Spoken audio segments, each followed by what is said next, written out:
Hey guys, my name is Felicia Fallon. I'm an artist, traveler, and I recently added Noonday, a fair trade company, to that group.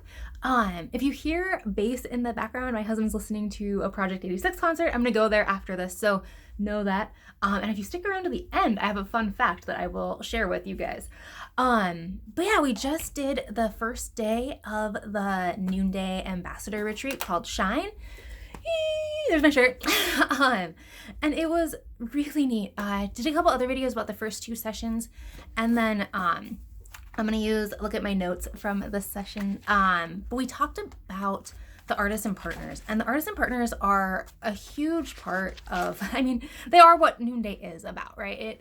It started with a woman who wanted to adopt and was desperate to sell anything she could to get the money to adopt. And at one point, she ended up working with some artisans from Uganda, and that's where it all started. And then another adoptive family from Seattle. She was in Texas. Another one from Seattle, Washington, asked to join, and that's the person who asked to join. Jessica's like, "Yeah, you write the job description and set your pay and your name, and you can do it." Like, not really knowing what was going on. So all of that to say that it started with just these artisans and this one group of people making jewelry. And so we had to talk to some of the partners from Guatemala and Peru today, and it was really incredible. I think we know this, and I know this because I teach online English, and then I also was planning a trip to work with refugees in Italy with my church, where I was like the trip leader. So I was communicating with people from China through teaching, and then Italy through the trip. And so I was following the pandemic early on, and sorry, I just got distracted by the bass myself. But yeah, watching it affect the entire world has been something that's really interesting and heartbreaking, and also watching people grow together at the same time. And that the artisans talked a lot about the mix of like poverty and tragedy, but also hope and beauty, and the fact that having a job is life-changing for thousands of artisans across the world right now. So a lot of the cultures too that we talked about today, they have a traditional, like an oral tradition of storytelling and craft making, and these things are passed down through stories and conversations and that type of thing. And so COVID, when you have a people that's more rural, and then the government says, like, you can't be with your neighbors, I think it hit harder for them than it did for us, because Americans have this like rugged individuality, like all these things that we are okay being alone more so than people from a lot of other places.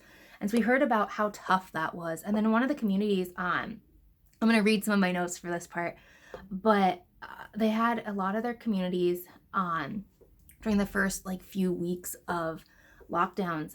This is Peru in the high Andes. And the name of the company is Hilos y Colores. You can find them on Instagram if you want to follow these pictures. And so it's I believe they're husband and wife. The two main people were the ones that we got to talk to today. So that was really neat. But yeah, so people were out, and there was more patrol and more roadblocks set up at this time. And so they ended up having to walk 3 and 4 hours to take supplies to the people that work in the shop that they had relationships with. And this wasn't like supplies for creating things. Everything was created during COVID for the spring line, right? But it was everything. It was, what did I write? Roadblocks extra. Okay, so yeah, like medicine and food and water and just the basic necessities to survive. After driving, they had to walk another 3 to 4 hours to get to these families for the provisions and all the basic things to help these employees survive, because it was just such a difficult situation. And Noonday stepped up and also was able to provide extra economic assistance.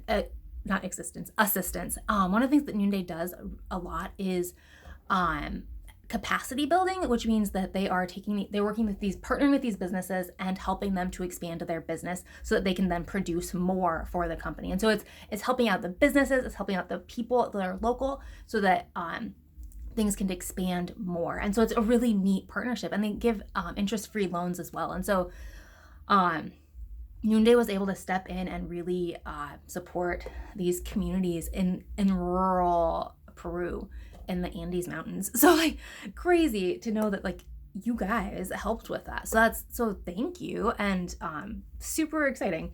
Another one, so this is getting kind of long, but the other two are pretty similar. One of the families, they weren't able to go and meet in the workshop, but the workshop woman was able to go to the families when the pandemic hit. 'Cause they had to, like, for a while they were having to pass the pieces they were making through a little teeny window, and just like culturally, this is a culture that's like hugging and kissing each other all the time. And so it was really hard. And so the head lady, she started going, Rosario is her name, she started going to these other homes and visiting with the individuals that were working. And one of the things that she found was that it wasn't just the women that were beating, it was also the men. The husbands and fathers had lost their jobs too. And so usually it's the women in these houses, but it was the husbands and the wives both. And it wasn't really known because it was just these people needed to make money. And that specifically, Rosario is wearing the pescado earrings. There's a couple, like 12 left, I believe. And I know, Ginger, you bought a pair. And so that was actually her story. She was the one telling that. And she's the same, I think she is the same woman from the video that shows them making them. And it's a really beautiful thing. So like usually it allows the women to stay home with their children while the husbands go out to work. But in this season, men were doing it too. And they didn't even know because there was no community. There was just, so that was really interesting as well. And then Fermin was the last person, also from Peru. So the woman going around to communities with Guatemala, and now I'm back to Peru. And a lot of what he talked about was how Noonday came and asked, like, what are things that you guys need? Like, how can we help support you? And the workers' response was all jobs.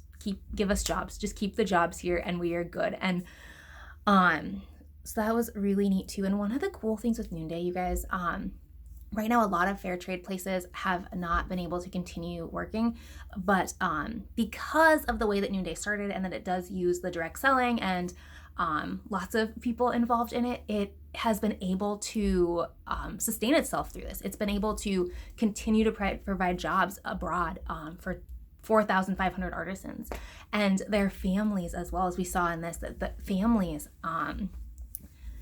more jobs than we even knew were being provided, if that makes sense. So that's a really neat thing. So yeah, I just wanted to share that with you. This is the first day of Shine. I'm doing a little vlog series, I guess.